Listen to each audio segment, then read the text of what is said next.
Welcome to the latest episode of Five on the Floor on the Five Reasons Sports Network. Thanks for joining us on your favorite podcast app. We're on Red Circle, Google Podcasts, Apple Podcasts, also on the Five Reasons YouTube channel. Make sure you hit like and subscribe and turn the notifications on. Also, check us out on Off the Floor. That is our companion to what we do on Five on the Floor. And if you go to winnow.app/off the floor, you get text directly from Greg, myself, Brady, and Alex to your phone. You don't have to go to Twitter.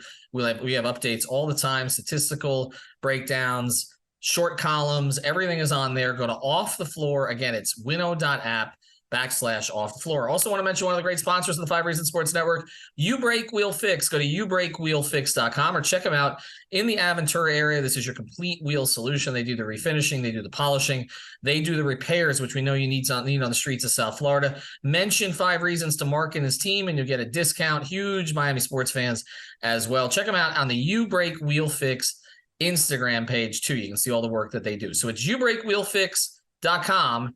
Mention Five Reasons. And now, today's episode. Five on the floor, ride for my dogs. Where here's the thing, you can check the score.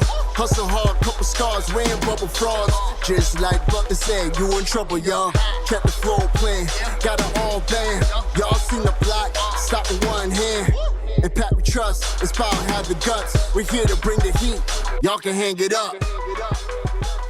Welcome to Five on the Floor, a daily insider show on the Miami Heat and the NBA, featuring Ethan Skolnick, Greg Sylvander, and Alex Toledo, plus others from the Five Reasons Sports Network. All right, welcome back to Five on the Floor. Here's today's floor plan. I'm Ethan Skolnick. You can follow me at Ethan J. Skolnick on the Five Reasons Sports. I got Greg Sylvander. You can follow him at Greg Sylvander. Look for more episodes as we go forward here. Some from obviously what's going on still with the Heat out in Las Vegas, but also, of course, Dame. So we're going to do our own Dame episode today.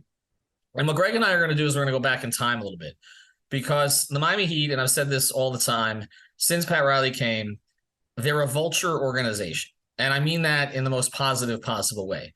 They wait for a player to become disgruntled and then using whatever the methods are best at the time. So whether it's cap space or, again, kind of, a player forcing his way out to your situation so that you increase your leverage. That's how they built this thing. We can talk about the draft, Dwayne Wade, Tyler Hero, Bam Adebayo being the three kind of major additions. Goran Butler was another of them over the years during the Pat Riley era. But really what Pat has done has been to take other teams' really good players because those players were not happy where they were. And so we go all the way back to the very beginning of this, Greg, and Alonzo Mourning. And we're going to go forward from there and take a look at how some of these situations are different or the same from the pursuit of Dame Lillard. And I think it might alleviate some concerns that Heat fans have. So let's start here. The number one addition, Greg, to build this franchise was Alonzo Mourning. If you don't get Alonzo Mourning as the foundation piece, the Miami Heat are still an irrelevant organization. Okay, I don't know if Pat doesn't get him, just like Nick Saban didn't get Drew Brees. If Pat doesn't get Alonzo Mourning, okay, and even though Glenn Rice was a good player, I don't know what Pat builds in South Florida. He had a guy in Alonzo Mourning who fit his profile in terms of what he believed in, the work, and he helped him build this organization. Here's the thing about the Zoe trade, okay? Zoe was a lot younger than Dame, 25 years old. Zoe was unhappy with his contract situation. It wasn't necessarily about the rest of the team around him, because they had Larry Johnson, they had Kendall Gill. But here's the one parallel I want to draw. For Heat fans who are freaked out about how long this is going to take to get Dame Lillard, I will just remind you that Alonzo Mourning did not join the Miami Heat in a trade until he rejected a contract offer from the Charlotte Hornets on November 3rd of 1995. November 3rd. So the Miami Heat waited this thing out, took it all the way up to the end into the season, actually. I think I can't recall now at this point whether, what exact date, then because I could have looked it up. Zoe played in the first regular season game of the year. They played the Cleveland Cavaliers at home. I only remember it because I was there and I was so excited to see Zoe in person. So they did it. It was right before the regular season, to your point. It was literally like the days before opening night. And there were rumors, Greg, and there was a lot of conversation, not through Twitter because it didn't exist, but that Zoe wanted out and that Zoe could possibly be available. And Pat struck, but he struck when the time was right, and he ended up giving up Glenn Rice and a whole bunch of nothing to get him. And the one thing about that we should just, when we talk about leverage and why teams are doing what they're doing as we go back in time here, Charlotte had a decision to make because he didn't want to get paid there, and Miami took the chance of, and at the time this was talked about, I remember reading it in the Herald when it would get thrown in my front yard back then in North Miami, that like the Heat had to convince Alonzo to sign his next contract. And like basically Riley had worked that out once Zoe arrived, and it was not a big deal. But I remember them talking about like Zoe could walk. Like that was a chance Miami took in that moment, was trading for him without any contract extension. And they worked it out, and he, eventually got paid, but that was also a sticking point along the way there. And here's why I think this one is important. It's not just the date that he was acquired, but I think what you're mentioning about the contract plays into this. The Heat have operated without a net before. This is not new. This poker game that they're playing right now goes all the way back to Pat's first season in Miami. This is what they do. They will wait these situations out until they get the terms that they want. And sometimes they will even take a risk without guarantee that the player is going to stay. That kind of happened with Goran Dragic. We'll get to that one a little bit later. But they will take this kind of risk. And so the reason I'm bringing this one up is I'm just saying, if your concern is, okay, they're going to wait this out, and then the Heat are going to flinch. They haven't typically flinched, and they've typically gotten done what they wanted to get done. I know that people are going to mention some free agents, whether it was a Kevin Durant or a Gordon Hayward or even a Mo Williams or some others, and players that the Heat have missed out on through the years. But typically when they wait these situations out, and take Donovan Mitchell out of this because they were never getting Donovan Mitchell, the decision to wait is the right one, and the Heat end up showing that they had the stronger hand. Let's go. Because look, Charlotte could have taken Zoe into the season. Okay, they could have, but they didn't. They made the move. All right, so let's get to the next one. And to me, the next move of significance, the next trade of significance. Well, there were two. There were two that were smaller, which is they got Tim Hardaway and Jamal Mashburn kind of on their terms, right? These were diminished assets. They got them on their terms. So we got to go, I think that's Shaq. Okay. Yeah. And I think when you look at that, Greg, in 2005, to me, Shaq as a player, not as a presence, not as an international celebrity and all that, but as a player, is the most similar to Dame at this time. If you look, absolutely right, and I think, and if you look at Shaq's numbers, the year before he was traded from LA, and look, he was having issues out there. He actually did ask for a trade. But again, that was extension related. He didn't feel he was valued enough, the kind of stuff that Shaq, troubled himself by during his playing career. But if you look at his just offensive metrics, we know that Dame is not the best defender, but offensive metrics, even pace adjusted, Dame Lillard was a better offensive player last year at age 32 than Shaquille O'Neal was in his last year in Los Angeles, which was age 31/32. And so if this narrative out there, and this is where I think this one applies, first thing, this narrative out there that maybe Dame's not as good as this, because this is starting to happen now because Miami might get him. He is elite. He is every bit as elite offensively, okay, as Shaquille O'Neal was when he came to Miami. And we saw what happened when Shaquille O'Neal came to Miami. They should have gone to the finals and probably won the championship his first year.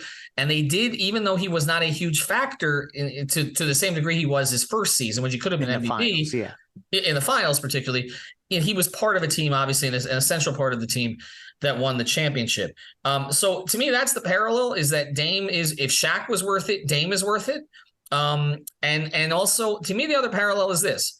The Heat stuck to their guns about Dwayne Wade. Now, look, Caleb Martin is not Dwayne Wade. I understand that. But the Heat stuck to their guns about Dwayne Wade. We want Shaq. Okay, we'll throw in Goran, which was a significant throw-in with Lamar Odom. And obviously then you take a look at the contract of Brian Grant, which had to be moved for the trade. But we're going to do this mostly on our terms because we're keeping the guy that we want to keep. And Shaq insisted that they keep that guy. And by the way, just like Dame has insisted certain things, Shaq ultimately got what he wanted, which was to play with Dwayne Wade in Miami.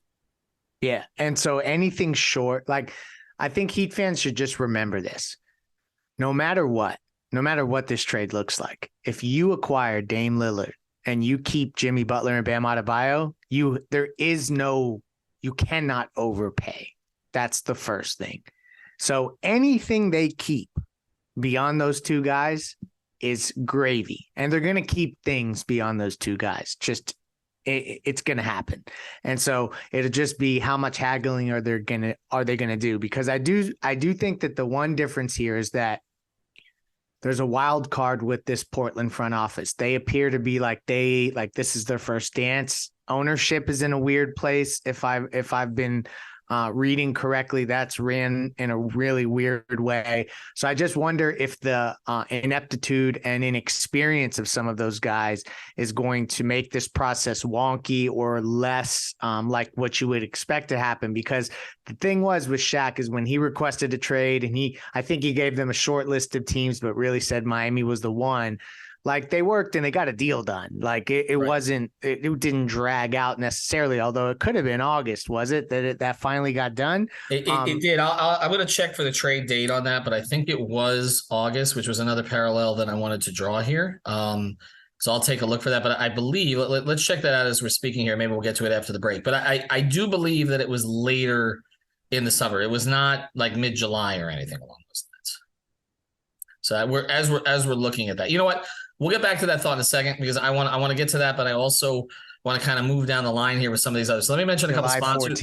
July 14th. Okay, yep. So it was a little sooner than that. Okay, but again, still later than we are right now. All right, so we're going to get to the other parallels here as we go forward, but we do want to mention a couple sponsors here. Our friends over at Water Cleanup of Florida, you can find them at WCUFL.com. We know that you may be dealing with leaks in your house or mold or anything like that, but why not join their preventative program so that this stuff doesn't happen and then you don't have to deal with insurance companies afterwards? So again, not only can Water Cleanup clean it up after the fact, but they can clean it up before the fact also, or at least try to prevent the worst from occurring. So reach out to them at Water Cleanup of Florida. That's WCUFL.com. That's WCUFL.com. Michael Robert and his team, they will take care of everything for you. Again, they're state certified, fully licensed, insured. They're business contractors, and so they can address any kind of damage that you have. They'll handle it from start to finish. 954-579-0356, 954-579-0356. Also want to mention our fantasy partner, our daily fantasy partner, Prize Picks. Use the code 5FIVE. Hope you got in on the All-Star game and the Home Run Derby in MLB, but there's much more you can do. Still Summer League is going on there too, but also MMA, boxing, golf, tennis. It's all on there. You want to play Wimbledon, you can do that. So go to prizepicks.com or the Google Play Store or the Apple App Store. Use the code 5 to get your initial deposit matched up to $100. Again, that's the code FIVE. All right, let's move on to the next one. I mean, as we kind of follow this model here, LeBron and Bosh are different. Yeah, in 2010, because it's cap space. It was a trade. Technically, those were they're trades. Signings, kind of. You know, right. Like they had the leverage to tell those teams, if you don't want to do business with us, we'll sign them outright. But if you want to do business with us, we'll give you picks, which in retrospect was not good business. But it was what they did at the time, thinking that they were just, I guess, locking in a 3 stars even more long term. But that was only because they had the leverage to tell those teams in Toronto and Cleveland, all right, don't want to play ball, we'll sign them outright. And so that's why I don't know that we can draw very many parallels, because it just was a different ball game there. Yeah, no doubt. And again, free agency players have more freedom of movement, obviously, than a player like Dame Lillard, who's signed for 4 years and doesn't have a no trade clause. So there is similarity in one sense, though, is that these are players who are kind of tired of their current situations, like Dame has. You're talking about 7 years for Bosh, 7 years for LeBron. Bosh, I don't believe, had ever gotten past the first round. LeBron made it to a finals, but didn't really have a chance to compete in it. And so there is similarity to Dame in this sense of, again, these are players who gave their all to their current organizations, who did not do enough to build around them. And so they had to go somewhere to go with other stars who needed complementary stars to ultimately try to win a championship. And so that is the similarity there, because if Cleveland had done a better job, LeBron gave Cleveland many of the same ultimatums behind the scenes that Dame has given Portland, and they weren't heeded. I don't know that Bosh did, but again, it comes down to this. If your team can't get it done in the modern NBA, if they can't put a competent team around you that gives you a chance, if you're considered to be a top 10 or top 15 player in the league, it's a players' league. Okay. And typically players end up going where they want to go, even if they're not free agents like those two guys. And that's where I think it applies. Funny how it ends up being Miami so often. And I think that, and maybe we'll close here, so I'll only blurt this out quickly. It's just going to be interesting once we fully vet this list about how many times you've had really great players saying, I'd like to get to Miami, or we're in the conversation to get to Miami, or eventually got to Miami. And they get to Miami. And they get to Miami. Yeah, let's just remember the same folks have been running the whole thing as the players and the names change, as the decades change. And that's such a key point, and that's what I was getting at earlier, because it is the same people for the most part since 1995. I mean, not all of them, but a lot of them. And they know if they hold to the end, they'll get the player. There's evidence all the way across. Maybe they had to give up a little bit more in some cases. We'll get to Dragic in a second. But they know that they're going to get the player. Like, they have confidence in their hand, in their strength, in their own stubbornness, and what it's going to pay off for. Whereas I don't see how Joe Cronin, with his limited experience with a dysfunctional ownership group, okay, where he could be out of there in 9 months, like, I don't see how he can have the same confidence that say that this is going to work out for him, that say Pat Riley and Andy Ellisberg and others in the Harrisons can about it. And again, that does not mean they're always going to get their guy, but it just means this is why they're playing the game this way, because they know they have a track record that maybe it's November like Zoe, okay, or maybe we're waiting until the trade deadline like Dragic, who we'll get to now. But eventually we're going to get our guy. And I think that's where we're at. All right, so let's get to Dragic, because this one's interesting also. So this is 2014, correct? So the 14-15 season. And Goran, another situation, disgruntled player, was unhappy with Ryan McDonough. It's hard to think of Goran that way, but he just wasn't happy there anymore. Miami, we can argue whether they overpaid or they didn't overpay at the deadline, but we had talked about them going after Dragic. I remember that negotiation was like 2 weeks on Twitter and everywhere else. And were they ultimately going to get him and everything else? And I have a Lebertard show talking about all that. Well, they ultimately got him. They got in the last like 5 minutes of the deadline. Right. At the very last minute. Now, the unfortunate thing is it's the same day that Chris Bosh checked into the hospital, or that whole era might have been different. But the Heat stuck to their guns on Dragic, and they ultimately made a deal that they wanted to make. And we can talk about, was it 2 first-round picks? Was that right? That went for? Yes. Danny Granger, Norris Cole, Sean Williams, Jordan Hamilton, and 2 first-round draft picks, one of which was for a short period of time considered the greatest asset in the sport, the unprotected pick out there, laughing stock nonsense. Anyway. And only two for, I know we wouldn't want to disparage our guy Norris, but he wasn't a big part of the plans by that point. Nothing else of significance traded.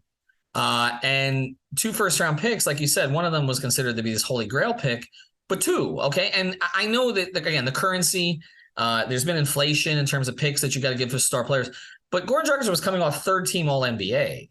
I mean, he was still a very, very good player. I know he turned, I think, 32 at the time or 31 at the time. But he was still a very, very good player, and they got him for a reasonable price. Okay, he could have walked. Another guy that could have walked. And exactly, he comes in, and we had the whole no smiling faces with hidden agendas, which was a shot at LeBron. But they had confidence Goran was going to resign, but they couldn't know 100% for sure Goran was going to resign. He wasn't happy in Phoenix. He could have come to Miami and not been happy there either. He fell in love with the place, and so things ended up differently. Again, they held out. They did it right before the deadline, just like with Zoe. Right before the season. So they're willing to stay. Like they'll stake you out. Like if they were, police on a stake, they would stay all night. And, Andy would send Pat out for the extra coffee. This is the way that they do this kind of thing. If there's one thing that's different about this, I guess I'll say that, and this is for a future episode, what the hell do you do if it doesn't happen? And I think that also Portland knows that there's an inevitability. I can't even say the word. Inevitability. Thank you. To this whole thing happening. Like, Ethan, would you put it past the Heat front office to mind bleep them so far? Like, they haven't even called them. Like, there's been all this talk of Heat Blazers, and like they don't even call yet because it's like he just wants them to know, like, listen, you may think that we're desperate, but you're the one who's trying to figure out and scramble. I'm just like thoroughly, it's a total hypothetical. I think that I don't know that they would do anything that blatant. I would love to find out. But I do think it's a situation where they know that ultimately they're playing poker with a weaker hands player. And it's not about the hand he's been dealt. It's a weaker hands player. They can't possibly have the same confidence in his strategy that Pat and Andy and Mickey and Nick and their group is going to have about theirs. I can't believe that they do. And they've been right about everything so far, and we've been telegraphing it. They've been right about waiting on Dame because Dame was going to eventually make this move, and it just played out through a lot of the same people we thought it would. Chris Haynes' of the world and Dame's social media and everything else. They saw this coming. That's why we saw this coming. And I don't know anything in this process other than what you're saying, which is that they're dealing with an unstable, which by that means unpredictable front office. That sends them to Philly out of nowhere. Like right. That's the only thing. And to me, it's not franchise suicide, but it certainly is not the way that you treat a guy who's given everything to you for 11 years and was open and out front with you about it. Okay. And that's the big thing. All right. So the last one here before we go, we want to thank our sponsors, You Break, We'll Fix, Water Clean of Florida, and Prize Picks. Again, use that code 5, is Jimmy Butler. And this is another case where the Heat stuck to their guns, right? Because the previous year, they could have gotten Jimmy from Minnesota. Tibbs asked for Bam, among other things. We remember that famous phone call where both Sedano and I thought the deal was done. I went to dinner. I tweeted something's coming. I came out. The deal had fallen apart. Sedano reported that Pat hung up on Tibbs. Pat's denied that. But regardless, there was friction in terms of the way that thing played out at the end, right? And then a year later, or not even a year later, well, I guess it was a year later, when you're talking about Philadelphia, again, they got the guy. Now, he's a free agent at that time, so it's a little different. But they got the guy, and they got him for less than they would have. With no cap space. With no cap space, than they likely would have given up to Minnesota. So this is the whole. And again, it's another situation, disgruntled player, right? And everything else that we're seeing here. Okay, and I know, and obviously he didn't have the ties to. Jimmy had ties to Chicago, but not to his other organizations that he went to afterwards. But when they stand strong, I just keep repeating this, it tends to work out for them. And whatever criticisms we may have about overpaying certain players and cap decisions that were not, I don't want to say cap decisions, but personnel decisions that led to cap trouble or tax trouble, whatever we want to say about all that, this is where Pat Riley does his best work. Getting the guy ultimately who wants to come to you. And again, I know people are going to throw Durant. They were a long shot. Yeah. Mitchell, Ainge was never trading him here. Yeah. This is, and look, Bradley Beal, nobody's going to care about Bradley Beal if they get Dame Lillard. Now we know why, Ethan. Right. It's so beautiful that now every Heat fan, you want to know why they didn't go all in on Beal? Because they were waiting on Dame, and they knew to wait on Dame. They know more than we do. Right. That's the thing. It doesn't mean they know everything. They can't know the future. And so they can't know what Joe Cronin's going to do. And I know that there are a ton of Heat fans who, and I hate to say this, I don't want to say a ton. I'll close here because it's not really positive. There's a small segment of Heat fans, I believe, that would prefer not to get Dame just so that they could say that the front office screwed up again. I do think that segment exists, but I don't think anybody should be paying attention to anybody with that particular perspective. All right, thanks to Greg. Greg sort of tipped off an episode we are going to do, some of us, we haven't figured out exactly which in our crew, but later today we will do another episode about what happens if they don't get Dame. And again, we believe they are going to, so I want to be clear on that. But if they don't, and they just bring what they have now back to camp, then what? I think that's an interesting thing to look at as we wait. All right. Thanks to Greg. Alex and Brady will be back on the next episode. Thank you for listening to the Five on the Floor on the Five Reasons Sports Network.